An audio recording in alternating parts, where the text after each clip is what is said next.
week's program, a very special program, In Conversation with Jim Hoobler, A Life in History and Art. Before I turn it over to our panelists tonight, let me go over a few housekeeping tips for us. The most important thing, as we all know in these days of web calls and webinars, is that mute button. So if you will look to your far left on your screen, you'll see a little microphone. Make sure that microphone is red, and that means you're muted. And it should be that way automatically. Just in case it doesn't, just make sure it stays on mute. You can click that button to make sure it is on mute. Secondly, we do want to hear from you, though, and that's that chat feature.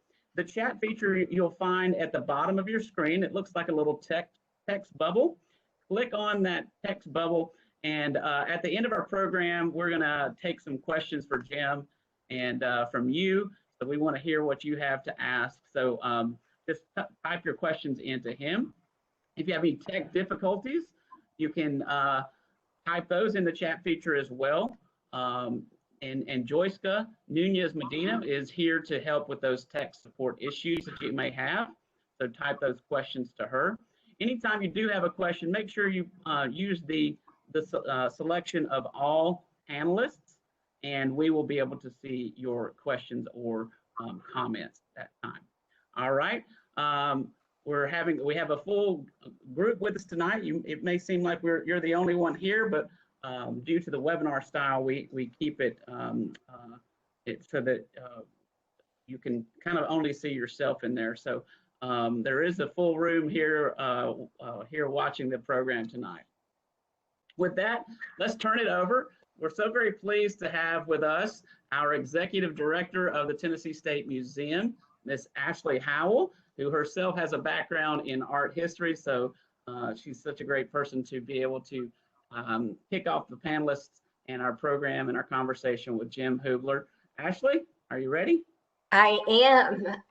Thank you all so much for joining this evening. I will say it's bittersweet, first of all, because we can't meet in person. So I'm glad that we have this format to have this conversation. And it's a way that we can engage in this conversation with you, but also with our guest tonight, Senior Curator for Art and Architecture, Jim Hoobler. I've had the honor and privilege to have worked with Jim these last 3 years. And one of the great things about working in museums and working with the great staff of the State Museum is to hear all of the stories about art and artifacts in our collection, stories of donors, stories of why people got into this field. And Jim has dedicated much of his career, he has devoted so much to Tennessee history and Tennessee art and culture. So tonight, we're looking forward to this conversation. And of course, we have Dan Pomeroy, Chief Curator, who's going to help us really kind of draw these stories out of Jim, because sometimes he's a little shy in the storytelling. So we're gonna see where this conversation takes us. So Jim, please get us started. Please tell us how you got started in this great field. Growing up, I attended Collingwood Presbyterian Church in Toledo, Ohio. It was in the heart of a high Victorian neighborhood with lots of Victorian mansions that we had to walk by on our way to church. And around the corner was the Toledo Museum of Art. And my parents started taking me to the art museum before I even went to school. So I just kind of grew up learning about art, appreciating art, and really enjoyed going there. When I was a junior in high school, my church in Atlanta decided that we would go through a career counseling program at a local Presbyterian college, Agnes Scott. So they sent us over there one weekend for a day-long set of tests, psychologists. And then the next weekend we had to go back and they would read us the results of what our future held. I had always thought I wanted to be a teacher, but when I got there for the career counseling, they said, you don't like a lot of repetition and rote. You like things that are new. You like exploring things. You should be a museum curator. I went, what do you know? So I went to the University of Georgia, did a double major in history and education with minor in geography, and then they put me in student teaching. It was in a neighborhood that was in racial transition in suburban Atlanta. It was a little bit tense. In fact, the next semester there was a riot in the school. I decided this isn't for me. So I came up here to Vanderbilt to graduate school and did a master's program in history. When I got here, I thought, you know, all I know about Nashville is the Grand Ole Opry, Andrew Jackson and the Opry. They're all going to have big hairdos, and the guys are going to have cowboy hats, and they're all going to boot scoot and get drunk on the weekends. So to get over that, I got into local history, met a lot of people, started doing tours of Nashville, and I was a member at that point of the Downtown Presbyterian Church, and Doug Henry, who was a state senator, I knew him from church, and Mac Pritchard, who was the state naturalist. And I told Mac, I think it's time for a real job. So he said, well, let me take you down to the Department of Conservation and introduce you to our PR person, or HR person. And he introduced me to Bill Anglia. Bill put in paperwork for me to work for the Tennessee Historical Commission. And then he said, well, I've got a buddy at the Library and Archives who owes me favors. I've given her kids summer jobs. So he called Cleo Hughes over there and said, I've got a real good friend here. He needs a job. What are you going to do for him?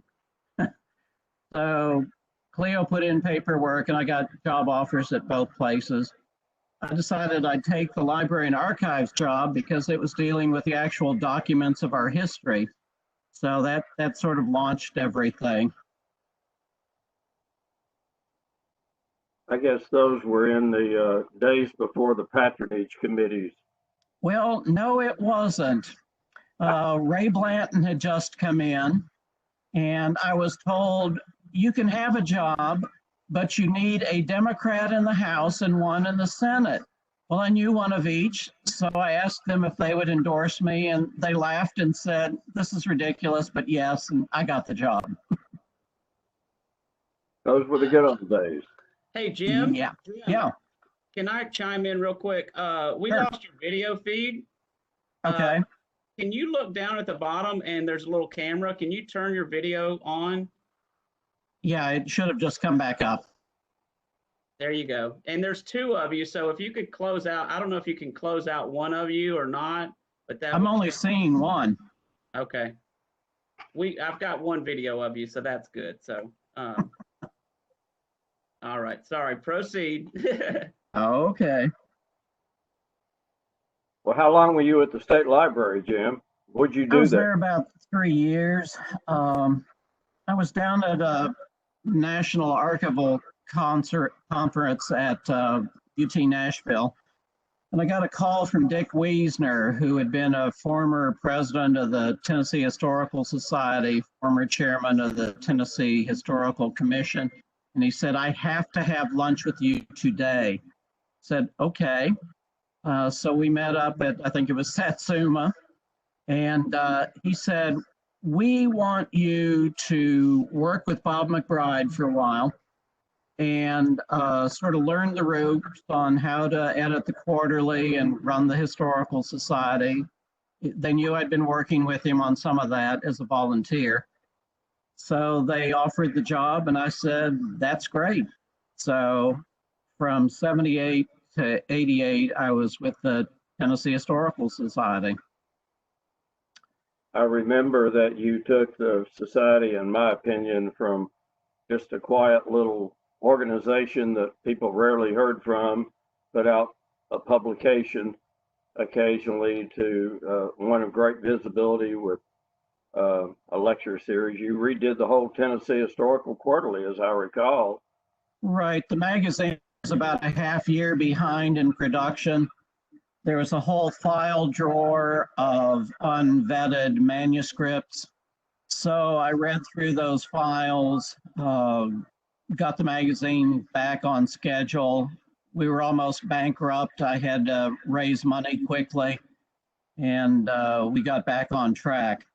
One of the things I thought was, you know, a academic journal is great. I don't want to change that, but you can hook more people to history with visuals.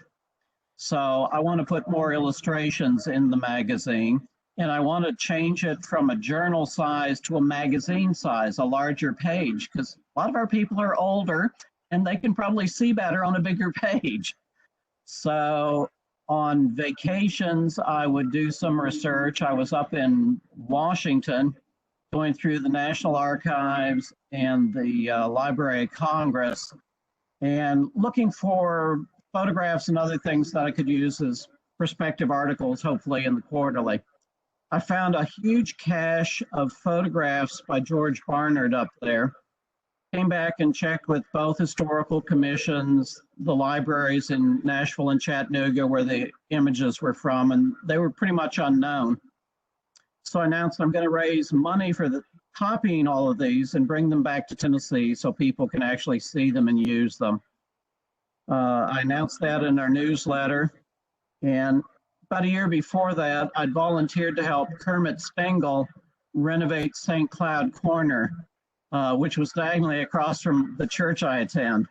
So I wanted it to be a nice restoration. And Kermit and I worked very well on that. I found original diagrams of the interior views of the buildings, and we became good friends. So he said, run your campaign for 2 weeks and I'll write a check for the difference. So he essentially paid for everything to be copied at the National Archives and the Library of Congress. All of that's in the State Library and Archives, publicly accessible. And I did a book called Cities Under the Gun based on that. I also thought that material culture's probably been pretty much ignored in Tennessee. So Jim Kelly wanted to do an exhibit on landscape and genre painting in Tennessee. I told him, I've got a pretty good relationship with the legislature. You do your catalog and I'll get money from the legislature and we'll do a full color catalog as one of the issues of the quarterly. So we did that. 2 years later, he decided he wanted to do one on portrait painting in Tennessee. I said, well, we've got an even bigger format now, so those paintings are going to look a lot better. So we got money from the legislature again, and we did that. And a couple of years after that, 2 friends told me they were independently working on separate books on the history of Tennessee furniture making up until mechanization and the industrialization of furniture making. Dorita Williams had surveyed the entire state for Mazda, and Nathan Harsh was a longtime furniture collector and researcher here up in Sumner County. And I told them, tell you what, competitive books aren't going to do very well. If you two cooperate, I will get the legislature to pay to publish your book. So we did that, and it sold out, and you're lucky you can find one for $500 these days. But it was a lot of fun. One of the things I also was interested in, I'd been around the Capitol building since about 1975, and it was deteriorating badly. So I made a report to the 2 finance chairs who just happened to be members of the Historical Society, John Bragg and Doug Henry, and listed all the deteriorations in the building and told them, look, this is the people's house. None of us is going to survive here for very long, but the building should. And if you guys do your job and it's funded and we can restore it, it'll survive another 100 years. So they took it to Governor Alexander. He loved Tennessee history, still does. And he created a Capitol Restoration Commission, and that still exists, the Capitol Commission. And I was an advisor to them, and I've been at all of their meetings since they formed back in the 1980s.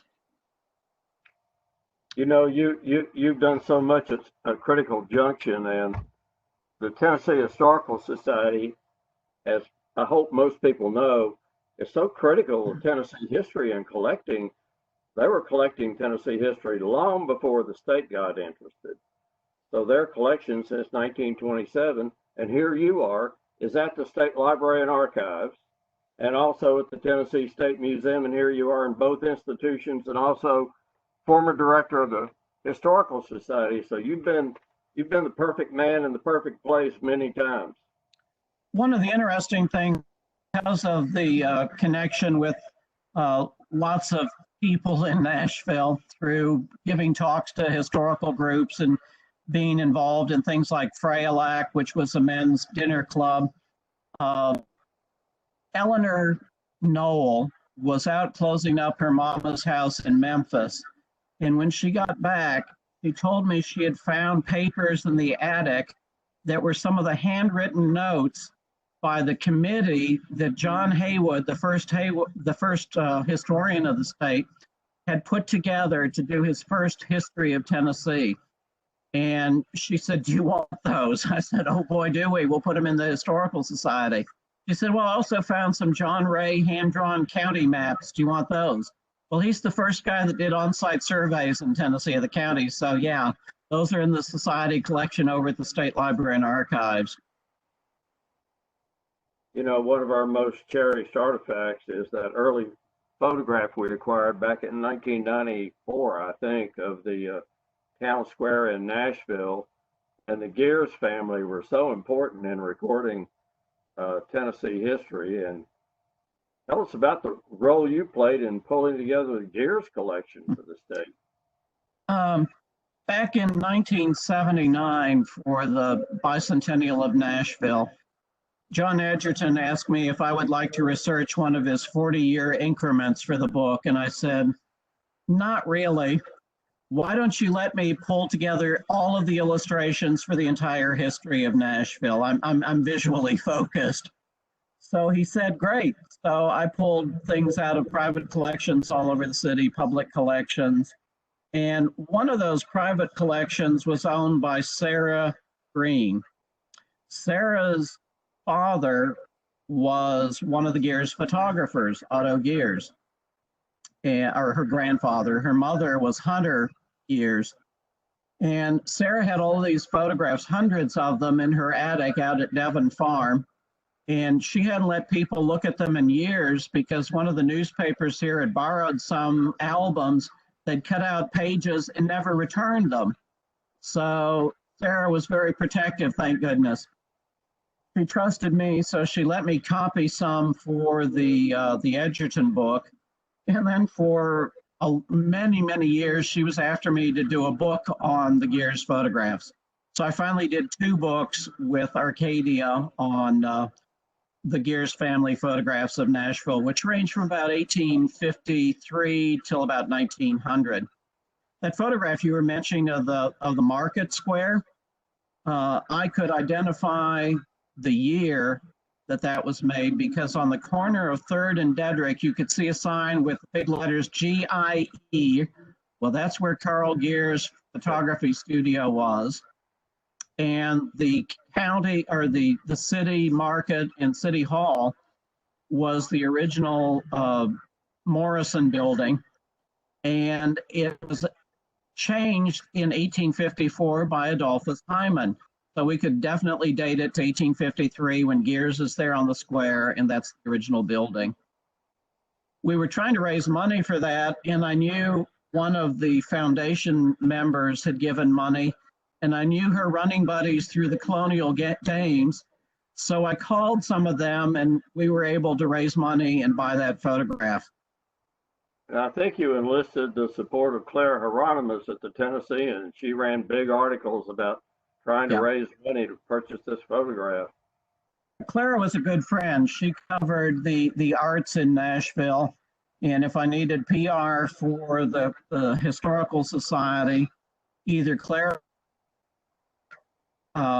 Louise Davis, or Hugh Walker would jump in. Every time a new quarterly came out, Hugh would run an article on it in the Tennessean. You know, Ashley has often remarked that it's all about relationships, and boy, your relationships are fabulous. Tell us a little something about Sylvia Hyman. I want to hear about Sylvia. Sylvia was a world-renowned ceramic artist. She was collected around the world. And Sylvia was always growing, always changing, always evolving. She died in her 90s, but she was still very young at heart and very experimental in all of her work. She'd started out doing functional jewelry and plates and things like that. But late in her career, she went in trompe l'oeil, tricking the eye into thinking her porcelain pieces were not porcelain. For example, some of her friends gave one to the Smithsonian's Craft Museum, the Renwick, and they came back and told her the label says it's mixed media. She called them enraged. How dare you? It's porcelain. And she was a great advocate for the Tennessee State Museum. And Oh, definitely. tell us about her meeting with the First Lady. There is a trompe l'oeil piece of Sylvia's in Conservation Hall out there, the entertainment place that's underground to protect the environment out there. And Chrissy Haslam had seen it, and she really liked it. I said, well, I know the artist. Do you want to go out and see her studio and how she makes these? And she said, oh, yes. So she had a driver take her out there, and we met, and she saw Sylvia's studio. And then Sylvia said, now, I want to have a word with you. Come upstairs. So the First Lady comes upstairs. They have their tea and cookies. And Sylvia says, now you tell me when your husband is going to build a new state museum. Chrissy was not rattled at all. She said, well, I'll go home and ask Bill. And he did. I'll bet she was probably about 92 years old at that time, something like that, probably. She was traveling in China for an international ceramic symposium, and she fell over there and had to be life flighted out on a private jet because she broke her hip. And late in her life, she decided she wanted to become her medium. And she asked one of her students, if I'm cremated, can you use some of my ashes for a glaze? And Susan DeMay said, that's one of the weirdest things I ever heard of, but I'll give it a shot. So she did, and Sylvia is her medium now. She made 3 urns. We put the remainder of the cremains in one, and there were some medical apparatuses in there from that hip. And Sylvia is her medium. She donated a good bit of her studio to the State Museum because of your relationship, and also a very generous bequest. She wanted me to be the executor of her studio contents. And I told her, you know, Sylvia, you were a teacher in Buffalo, you were a teacher in Nashville at Peabody. Why don't we pay it forward? I don't know what the museum is going to do with your kiln, with your potter's wheel and your bags of clay. Why don't we give it to a school that's sort of starting out, and it's where one of your students is, Susan DeMay. So it's out at Cumberland University. And we took some of the pieces she actually used as tools or samples for the museum collection in all of her silk screens, so they couldn't be reused again by other artists. They're in the collection. You know, of the many, many things that you've done, I'm going to mention what was the First Presbyterian Church in downtown Presbyterian Church, and you have just been a godsend to them. And anybody who's listening, if you have never been in that church, you will never see anything like it in terms of Egyptian revival once you set foot in there. And Jim, the work you've done to bring that church around is absolutely fantastic. It's the best preserved Egyptian revival interior I know of anywhere in the world. Ridley Wills and Irene Wills, Ridley grew up there. They're friends for close to 50 years of mine. And Ridley's dad loved the place. Ridley loves it. And I decided the building's deteriorating. We need to do something to stabilize it. So I made proposals. Ridley raised money. He raised over $1 million. And we did a number of decorative and structural repair jobs on the building. It's an incredible interior. And the organ is pretty fantastic too. 2,100 pipes, an antiphonal set of pipes and chimes. And the biggest bell in Nashville until recently when the answer bell was put up on Capitol Hill. Adelicia Ackland paid for it for her church about 2 weeks before her final marriage. Well, the people of Nashville and the people of Tennessee need to be grateful for the work you've done there, and Ridley and Senator Henry and so many people, but it takes a village, and you all were quite a village. And what's the connection with the state capitol? With the library and archives up there, recording legislative sessions, of registering financial disclosure statements for the legislators. And I just loved building and didn't want it to deteriorate. One of the other things that I'm really proud of is Civil War preservation. Through Frailac, I knew the district attorney in Nashville, Tom Shriver. And I told him that Fort Negley was deteriorating. There were homeless camps up there. Could we cut some of the trees that were breaking the stonework up? And he sent a workhouse crew up there and did that. I found that the Historical Society owned the top of Shies Hill, and there was an abandoned water tank up there for the housing development around it. So Tom sent a work crew up there with acetylene torches, and they cut up the water tank and hauled it off the hill. And I got a Boy Scout to do his Eagle Scout project and put a path up the hill. One of the real triumphs, I think, of saving parts of the battlefield here was Redoubt 4. It was a Confederate redoubt, and it was at the back of Frank and Margaret Lou's property. Libby Fryer was friends of theirs, and she told me Frank and Margaret were going to sell the property for a new millionaires community. So I called Frank and asked him if we could have an appointment to discuss that. And he said, sure, come on out. And I asked him what prompted him to save Redoubt for all these years. And he said, well, one of my ancestors from Missouri was in a Union regiment, and I understand he fought in the Battle of Nashville. So I said, well, what company and regiment? And I looked it up in Stanley Horne's decisive Battle of Nashville. His grandfather had assaulted that hill.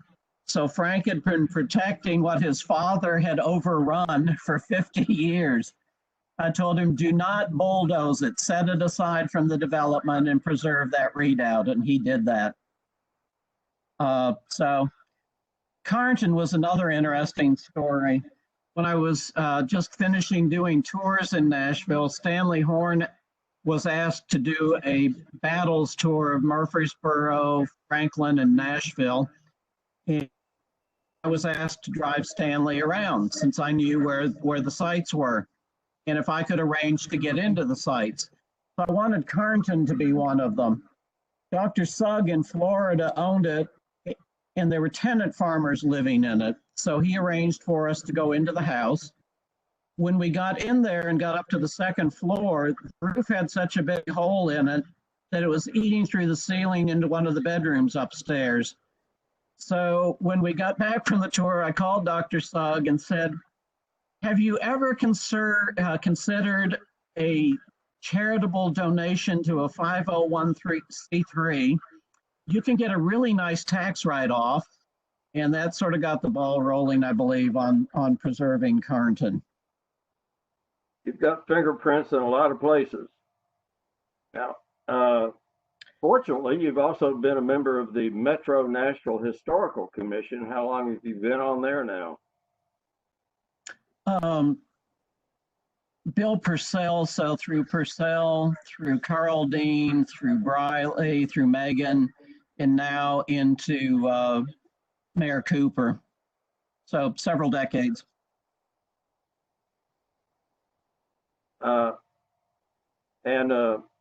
Tell us how you got a autographed stone autographed by Walt Disney into our collection.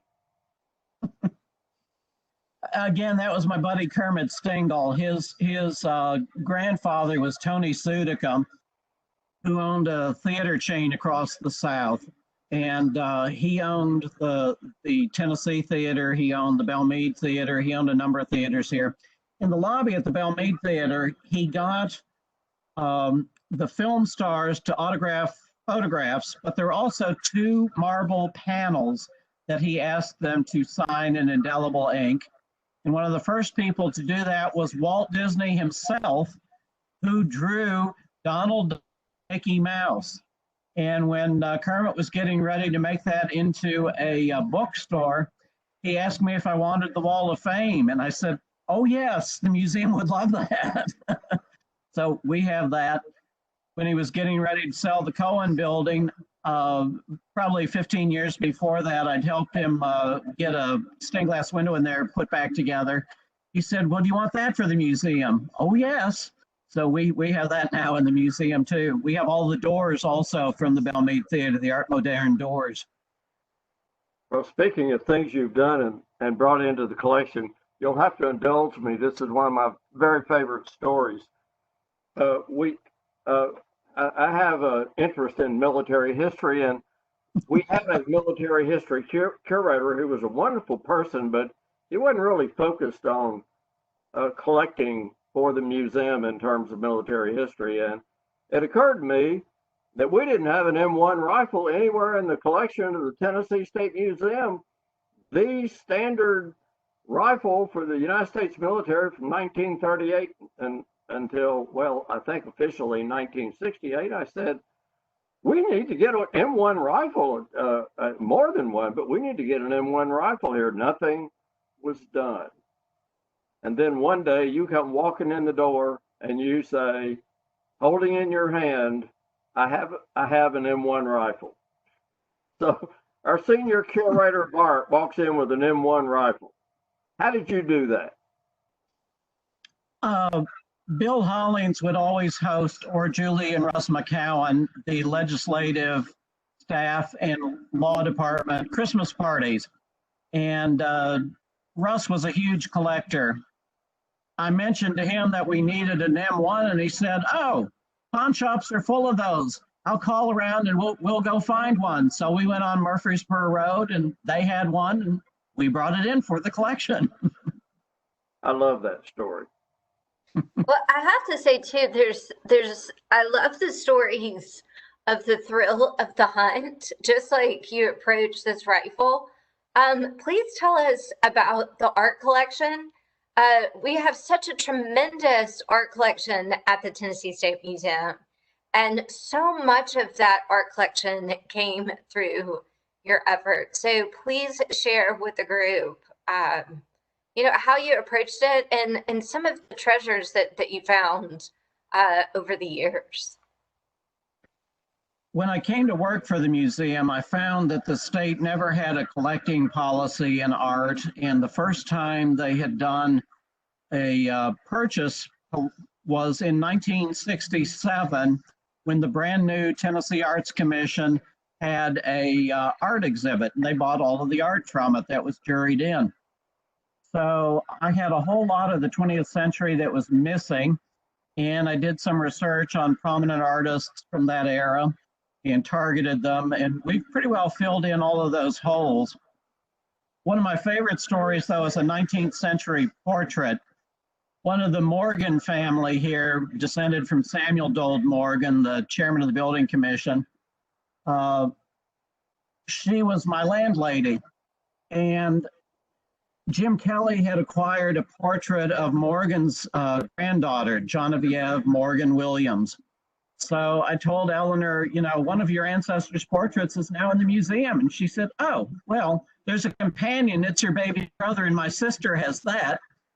So I want the name, address, and phone number of that sister. So I wrote to her. I tried phone calls. It was almost 30 years, got nowhere.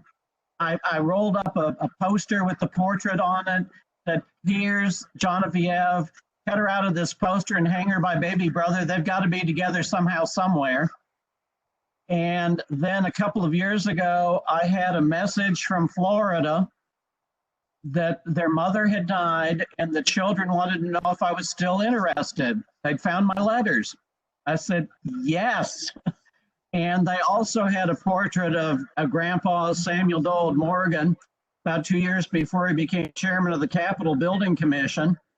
And they said, you notice all the smoke in this portrait? Well, we've got his cigar holder and his mechanical pencil. And if you're going to take these, it would be a shame to break them up. Will you please take these too? So, you know, twist my arm, hurt me. Yes, we'll take those also.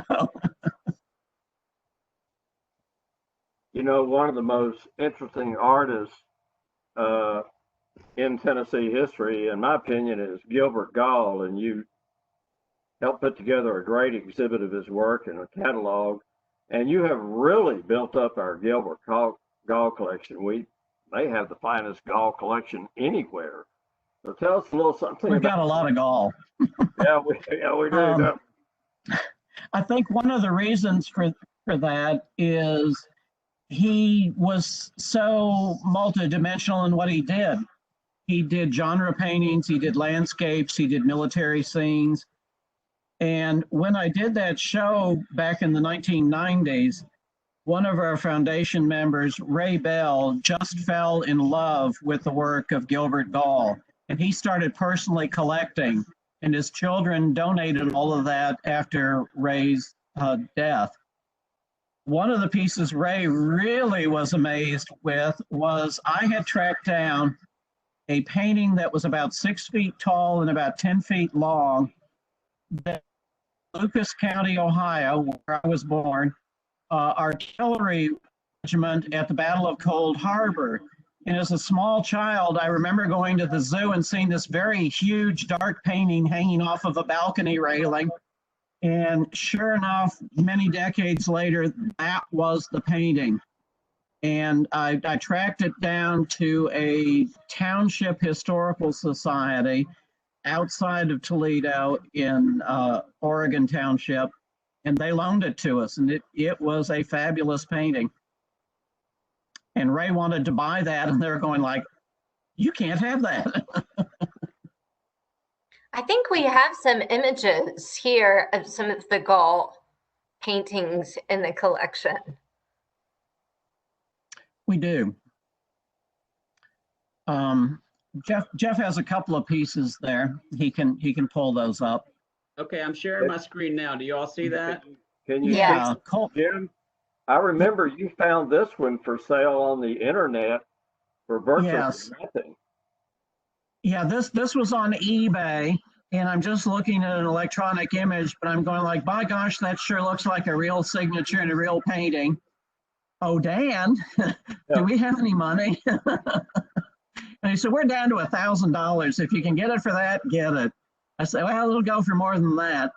It went for not a whole lot over that, and I put it on my credit card and said, you know, I own a painting now, so if the state can pay me back, that's great. But I think it's one of our best Civil War pieces by him in the collection. It is.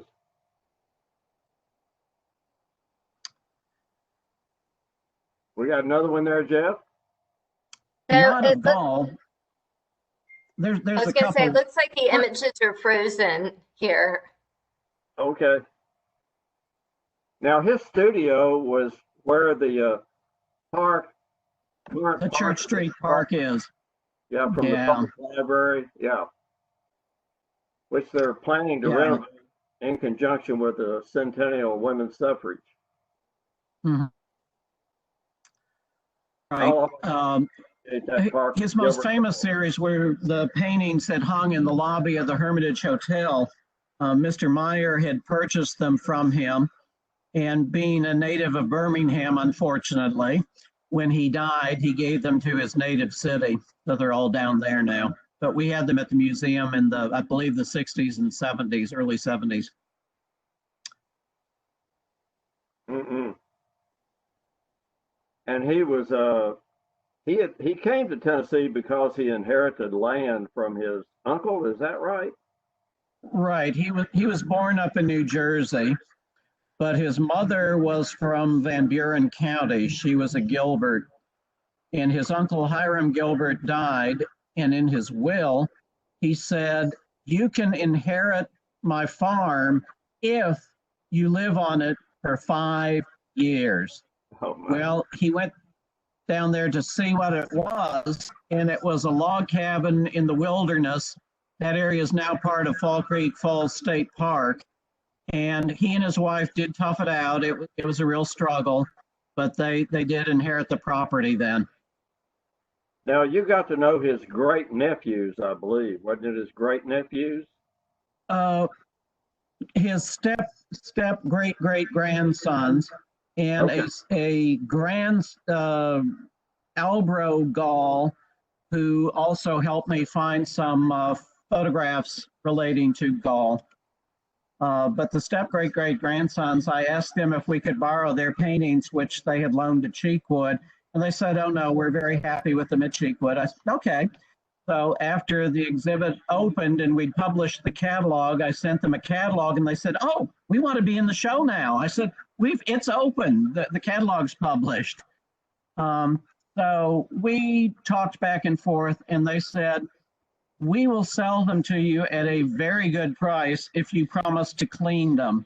And we did both of those things. We purchased them and cleaned them, and they're some of our best dolls. Yes, that one of it. Is it a Sioux village?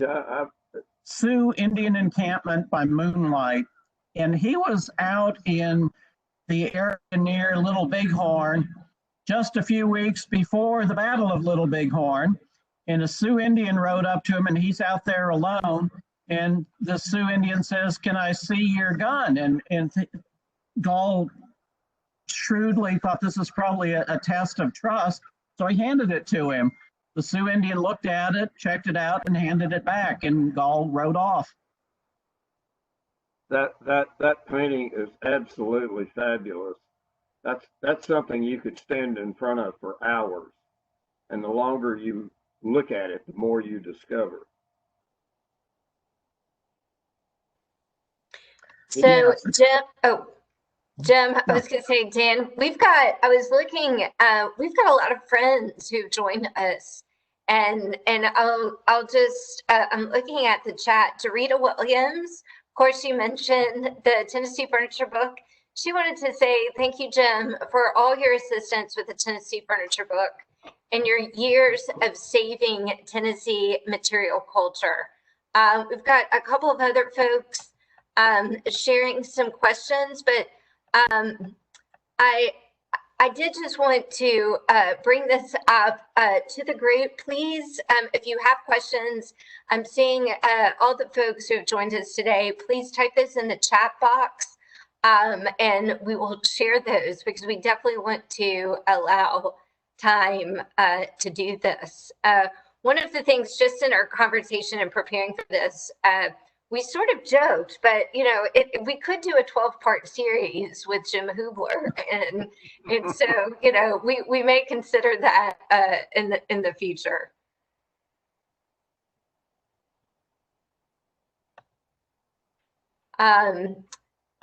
Let's see. One question didn't quite come through, so there's a question if it got sent. It did not get sent, so if you could retype that, we'll ask that question.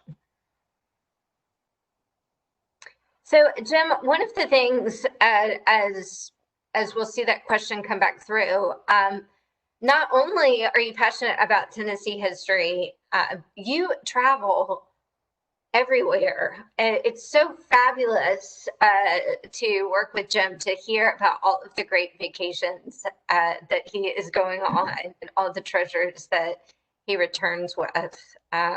What are some of your favorite excursions that you've been on in the last couple of years? Two in particular. I spent 5 weeks in the Balkans visiting a friend in Albania to begin with. which is a fascinating country. It's the only part of Europe that became Muslim. But we were at an old Turkish bazaar one night, and it's near sundown, and the muezzin starts calling the faithful to prayer. And we're getting our car out of the car park, and the car park guy goes, Allah, Allah. You know, meaning these Albanians don't believe in anything anymore. Went over to Croatia and visited Diocletian's palace at Split, to Dubrovnik, the Renaissance medieval city.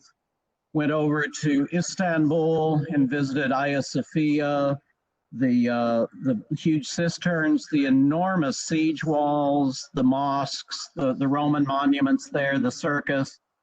Went down to Ephesus, did a balloon ascension at dawn in Cappadocia over the cones that were medieval Christian churches, and spent a couple of weeks in Greece on Crete, in the Peloponnese, and on the island of Thera, because I wanted to see the Minoan Pompeii, Akrotiri. Egypt was also fun. That friend that was living in Albania lived in Egypt and spent a couple of weeks there being shown around Egypt in the period after they'd overthrown Mubarak. They were getting tired of Morsi, so there's practically no tourists there. We're at the Valley of the Kings and Queens, and we're going to see Hatshepsut's mortuary temple. And there's about 12 Russians, they're leaving, and then we had the whole temple to ourselves and the guards. When we walked in the Great Pyramid, there were maybe 6 people there. So an unbelievable time to visit Karnak. It was largely empty. So just the perfect time.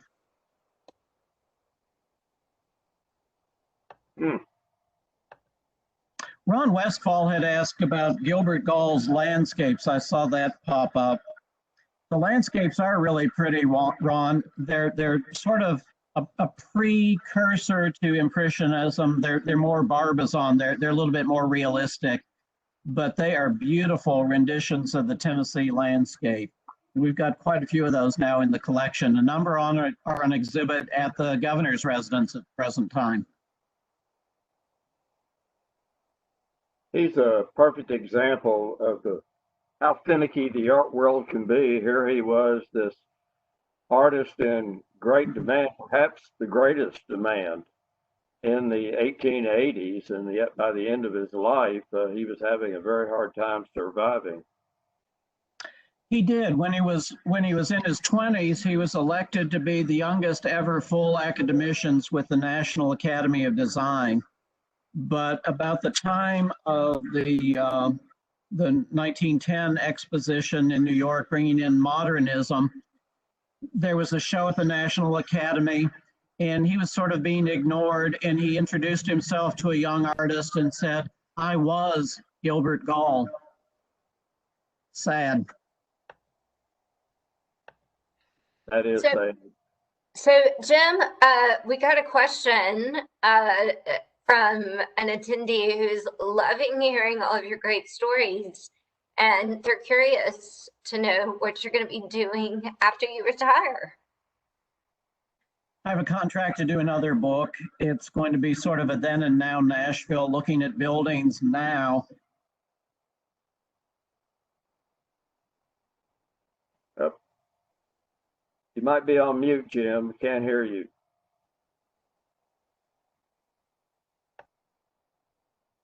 Can you hear me now? Yes. Okay, I don't know how that happened. I've got a contract to do another book. It's going to be a then and now book on Nashville, looking at buildings that have survived and showing what they had originally been used for, or maybe even a building that is gone and what's there now.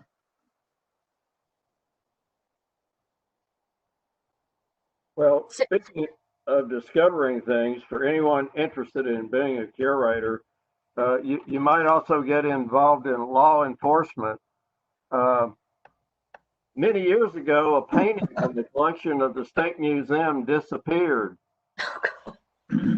Tell us about that, Jim. after there are elections, and sometimes people they get a little bit miffed.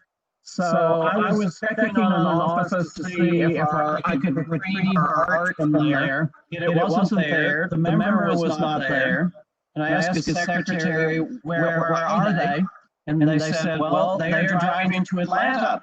I said, well, I need their cell phone number. Let me call them. And he said, yes, I do have it.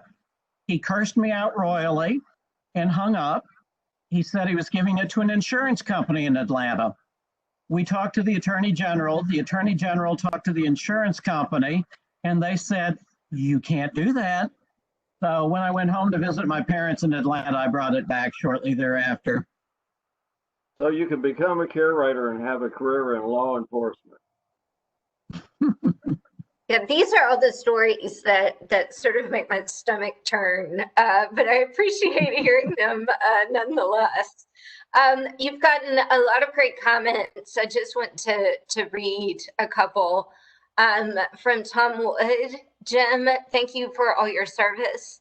Will you continue on the Metro Historical Commission for a while? It's been a privilege to serve with you.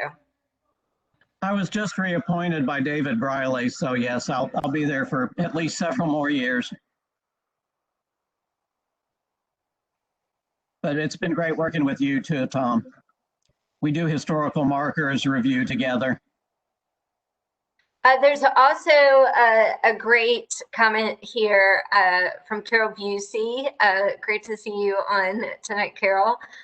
Jim, you were my first and best teacher of local and state history. When I was a stay-at-home mother with 2 energetic preschoolers, I wondered if my degrees in history would ever be used again. Then I signed up for a Civil War class that included a Friday night lecture tour at the museum, followed by an all-day tour of the Civil War sites in the area. I was mesmerized. I loved the stories and the humor with which he told them. It was simply wonderful. I've been trying to mimic you ever since. You're always my go-to person for all of my fact or fiction questions. With the city growing so rapidly, what sites in Nashville do you see as the most in danger? And besides the downtown Presbyterian Church, what sites do you think are hidden gems that most folks don't know about? Well, your first question, what's most in danger? Definitely Music Row. They've demolished dozens of buildings over there. Hidden gems, the Hayes Kaiser house has, I think, the finest grained, gouged, carved, and marbleized wall in Tennessee from about 1800. It's spectacular. But there are some other houses in Tennessee that are also equally fine.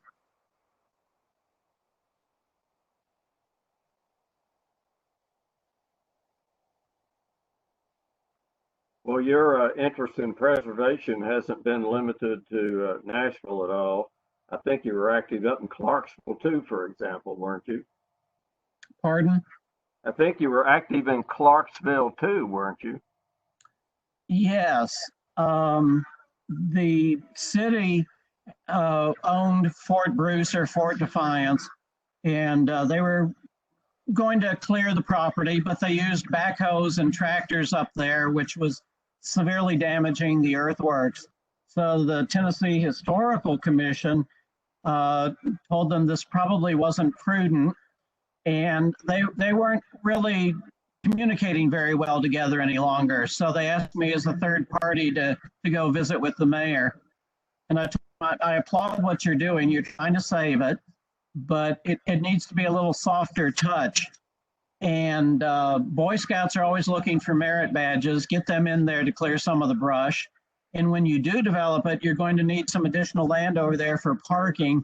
So they have done that as well. And Fort Bruce, Fort Defiance, misnomer Fort Defiance, they push the cannons in the river when the Yankees are coming. But it's a great effort up there that they've undertaken to preserve and protect that.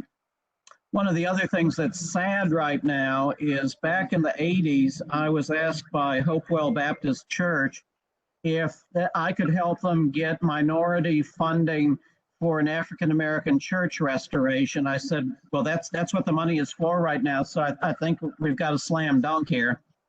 We did do the paperwork. We got the money. We re-tuck pointed the building, and we had enough left over to also stabilize the stained glass.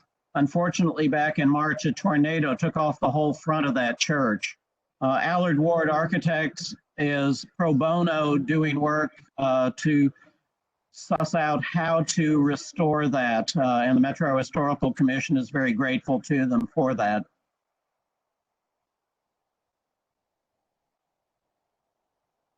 There was a. I see we have a question. Where's the Hayes Kaiser house? It's down in Antioch in a 1960s real estate development. This two-story federal red brick house with that spectacular wall up in the bedchamber is in Antioch. That was way out in the country in 1800.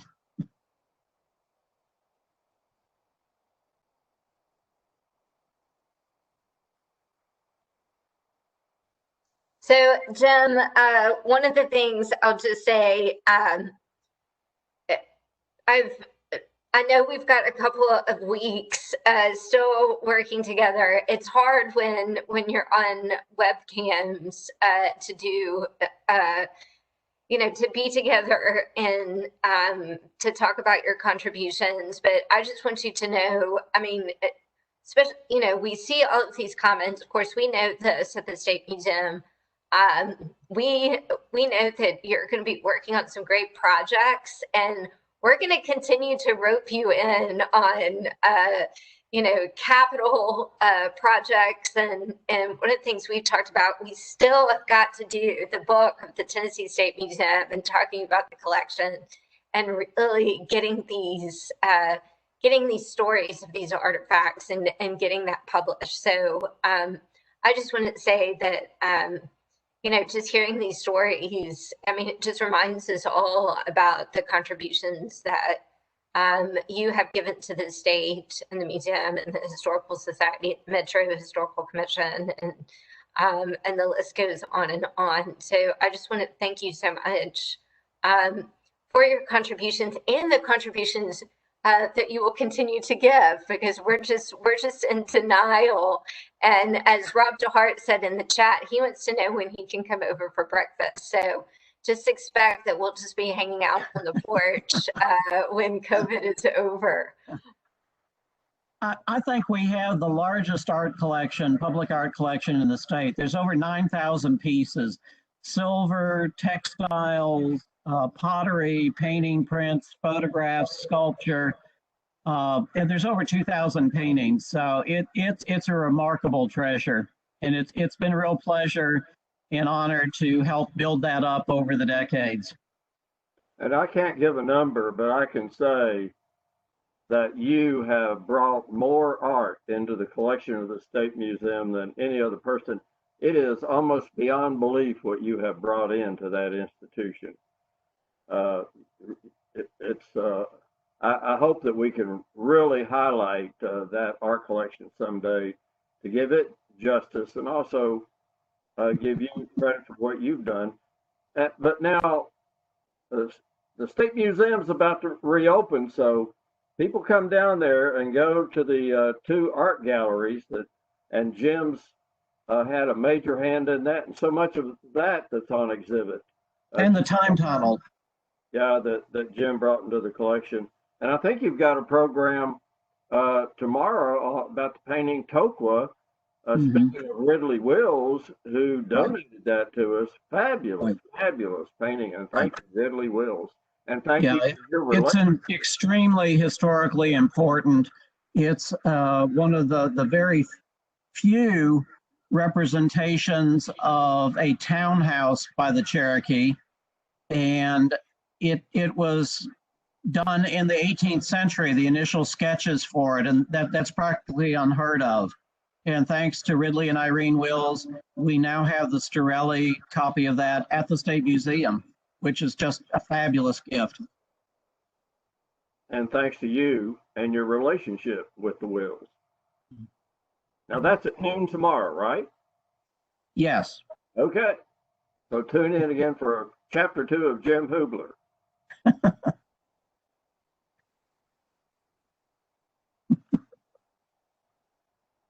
And you've always been so available to anyone.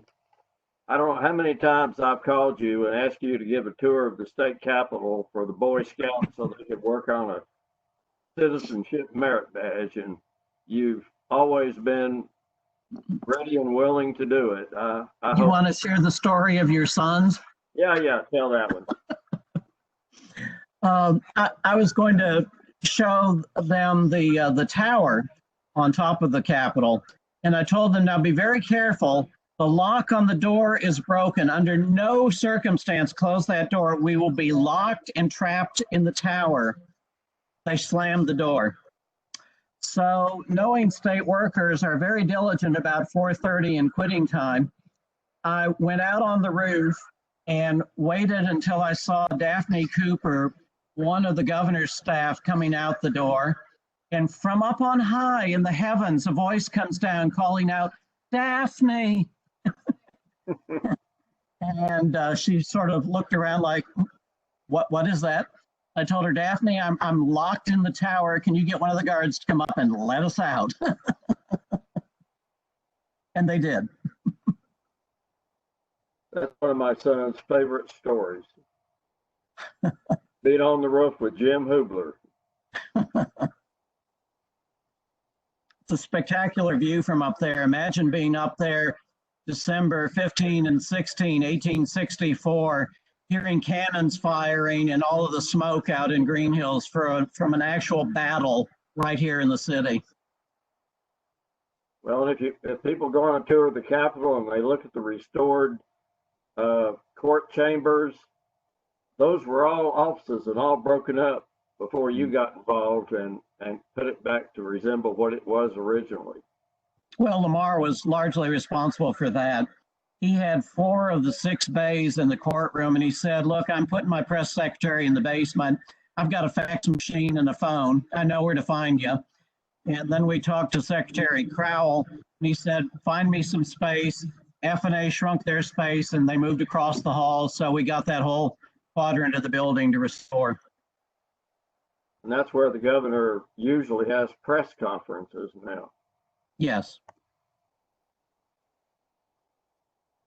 You've got all the carpet replaced, and as I recall, more than once, and on one of those carpet replacements, you managed to provide some carpet to Belmont Mansion. So When they were recently restoring the building, maybe 6 or 7 years ago, they were going to put it all in a landfill, and I said, we can do better than that.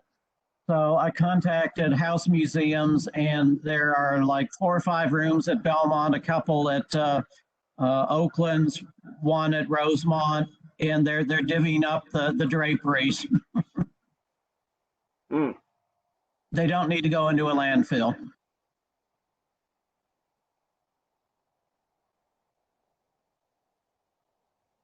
All right, Jim. I'm checking the time. We're right on the mark, and I know that there's so many fabulous Jim Hoobler stories. Why don't you send us out on one of your favorite Tennessee State Museum stories? And I know that we've heard many over the last couple of days in preparing for this. What's a story that you haven't shared that you'd like to share this evening? One of my favorite paintings is one by Fritzie Broad. It's called Near Gatlinburg. And when I was in Chicago on vacation, I visited a couple of galleries that we'd done business with for the museum. And I asked one, do you have anything new from Tennessee? And he said, "Oh, come in the back." And there was the Fritzie Broad. It looks like Vincent van Gogh got lost in the Smoky Mountains. And it's fabulous. It's on the cover of our brochure as you come into the museum at the information desk. It's the first thing you see there on the desk. And it's a wonderful painting. And a perfect story.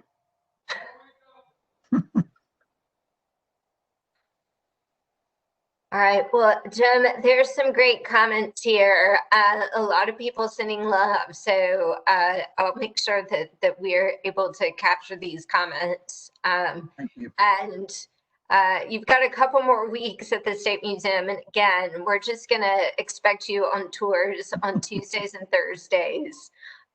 So everyone we can just expect you at the museum. So we're not going to settle into this retirement easily.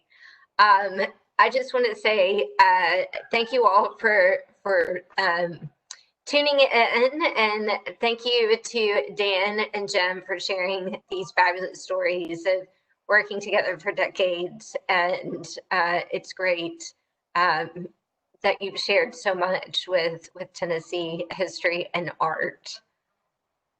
So anything you'd like to say to the folks who've joined in? Take us out. Yeah. We have a great history in the state. We have wonderful material culture. The Tennessee State Museum is the home for all of that. Embrace the museum, love the museum, visit the museum, fund the museum. Thank you. Couldn't say it better myself. So thank you all. Thank you all so much for joining in, and please tune in tomorrow for another digital program with Jim Hoobler. Thanks. Thank you. Thank you.